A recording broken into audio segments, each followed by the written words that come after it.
Noah Kahan made his musical debut on Saturday Night Live show. For his album, the artist even earned a nomination for a Grammy and promised to go a long road ahead. Indie singer-songwriter Noah Kahan is the new face that audiences saw as a musical guest on the Saturday Night Live show. The Grammy Best New Artist Award-nominated singer performed as a musical guest on SNL on December 2nd alongside fifth-time host Emma Stone. In the promo of the show, they were seen alongside cast member Sarah Sherman, who had a little fun with the singer-songwriter's name. At the SNL debut, the indie singer came up with a performance of Dial Drunk from his third studio album, Stick Season, We'll All Be Here Forever.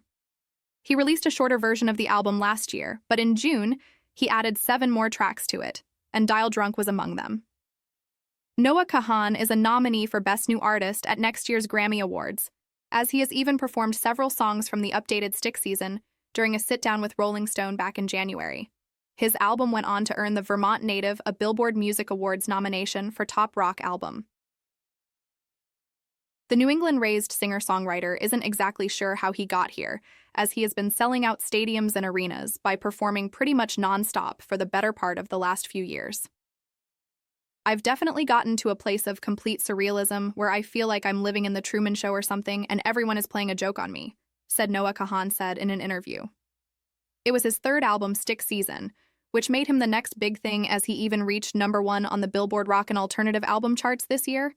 Not to forget that Noah Kahan even earned a Grammy nomination for the Best New Artist for his album. Kahan first teased the song on TikTok during lockdown and named for a term used by Vermonters to describe the period after the foliage falls but before the snow comes. However, no one ever imagined that he would be the next big name in the music industry. Noah Kahan's parents have been supportive of his career from day one. The Stick Season singer was born on Jan. 1, 1997, to Laurie Birkenkamp and Josh Kahan in Vermont. Kahan often sings about his parents and the struggles he experienced growing up. Kahan mentioned in an interview in January 2023 that while some of his lyrics seem to be critical of his parents, they are still more of an exaggeration and didn't come as a shock to his parents, whom he said have been understanding and supportive of him. It definitely was a conversation that I had with them before the record came out. Okay, I'm sorry if you guys feel uncomfortable about this, he said, and I don't know if they have or not, or if they do. I still have a great relationship with my parents. Kahan, who often sings about growing up in the lonely state, would eventually write his debut album Stick Season in his father's barn on their property. Kahan's mother had a career as a book author and publisher, writing parenting guides and children's books. Her work, including a 2003 title, Because I Said So, Family Squabbles, and How to Handle Them. Now, Birkenkamp serves as the Director of Integrated Communications at Dartmouth College, a position she's held since December 2019, according to her LinkedIn. Kahan's dad taught him how to play guitar at a young age, inspiring his future career as a musician. Meanwhile, his mom kept her iPod full of songs by artists like Paul Simon and Cat Stevens, which Kahan listened to from a young age and grew an appreciation for the way they wrote. All about Noah. Kahan's parents, Laurie Birkenkamp and Josh Kahan. Noah Kahan's parents have been supportive of his career from day one. Noah Kahan's parents not only raised him, but also inspired many of his most famous tracks. The Stick Season singer was born on Jan. 1, 1997, to Laurie Birkenkamp and Josh Kahan in Vermont. Kahan often sings about his parents and the struggles he experienced growing up and after his parents divorced. In Growing Sideways, he sings, I'm still angry at my parents for what their parents did to them, and in Stick Season, he shares how he hopes he can heal from the darkness he inherited from his dad. It definitely was a conversation that I had with them before the record came out. Okay, I'm sorry if you guys feel uncomfortable about this, he said. And I don't know if they have or not, or if they do. I still have a great relationship with my parents. Kahan and his 3 siblings lived in Stratford, Vermont, before his family moved to nearby Hanover, New Hampshire. However, the family kept their land in Stratford and would return to camp there on weekends, while his dad, who worked as an information technologist, cleared the land to build a home. Josh eventually completed the house, and the family moved back to Stratford permanently when Kahan was in high school. His parents helped foster his musical career, Noah Kahan and his family, on Christmas in 2018. My mom was a best-selling author, My dad was a great musician, he told Vermont Public in August 2022. So having music in the home was really important and inspired me to write from a really young age.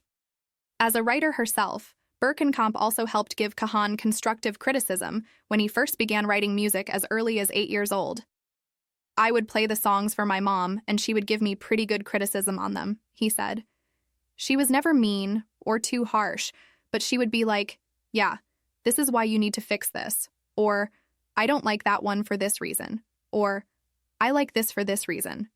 He added, I think at the time I wanted to be told everything was really good. But when I look back, I'm really grateful for that advice, because it helped me get better at writing. In many of his songs, Kahan is open about his lifelong struggles with anxiety and depression, something he says he inherited from his father. However, growing up, Kahan said he felt supported by his family who were eager to help him find a therapist and work on his mental health. I was very fortunate, though, to be in a family where talking about your feelings was encouraged, he told the Vermont Public.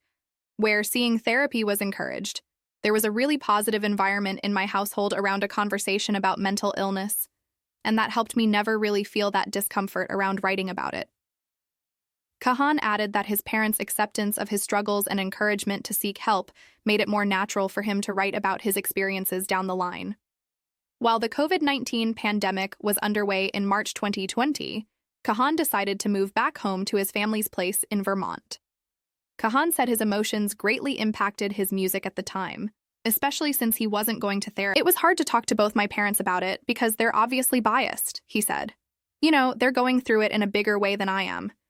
So it's hard to have that dialogue and come to a place of, reality, or come to a place of understanding with them. The time at home was still what Kahan said he needed, and he treasured the chance to reconnect with his siblings and parents. We had to kind of come to terms with a lot of stuff that was going on in our family and my life, he said. Writing the songs made me feel a little bit less alone, and especially when I saw them start to connect with people. I kind of felt like I got sucked into Vermont and it never really left me again.